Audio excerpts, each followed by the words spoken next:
விரும்புகிறபடி நாம் செவி சாய்க்கிற ஜனமாய் இன்னைக்கு நாம் கர்த்தருடைய வார்த்தைக்கு ஒப்பு கொடுப்போம்.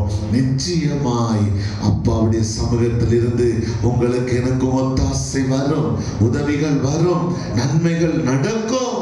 இன்றைக்கு ஆண்டவர் பேசும் பொழுது நாம் அவரிடத்துல செவி சாய்க்கிற ஜனமா இருக்கணும். ஆண்டவருடைய பார்வைக்கு இப்பொழுது என் ஜனம் என் சத்தத்துக்கு செவி கொடுத்தார்கள் என்று சொல்லி ஆண்டவர் சொல்லணும். பிரியமானவர்களே, இப்பொழுது அவருடைய சத்தத்துக்கு நாம் செவி சாய்த்து அவருடைய சத்தத்துக்கு நாம் செவி கொடுப்போம் என்று சொன்னால் நிச்சயமாக தேவன் உங்களுக்கும் எனக்கும் ஒரு நன்மையை கொடுக்க, நன்மையினால நிரப்ப, அநேக ஆசீர்வாதங்களை கர்த்தர் நமக்கு கொடுத்து அவர் நிலை நிறுத்த வல்லவராயிருக்கிறார். இந்த காலை வேளையில சொல்லுங்க, ஆண்டவர் நம்மை பார்த்து இவ்வளவு வேதனையோடு சொல்றாரு, என் ஜனமோ என் சத்தத்துக்கு செவி கொடுக்கல.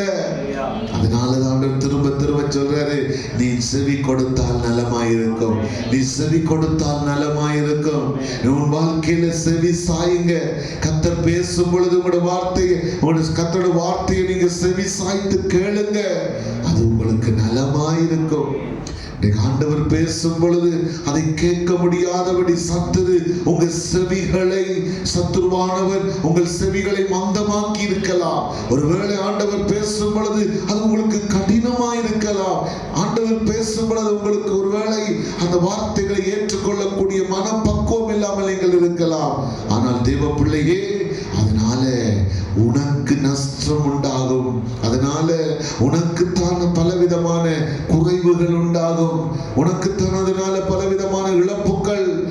கர்த்தர் பேசும் பொழுது நீங்கள் செவி சாய்ப்பதற்கு உங்களுடைய ஆவி, ஆத்துமா, சரீரத்தை ஒப்பு கொடுங்க. நிச்சயமாய் தேவனிடத்திலிருந்து நன்மையை தேவன் தர வல்லவராய் இருக்கிறார்.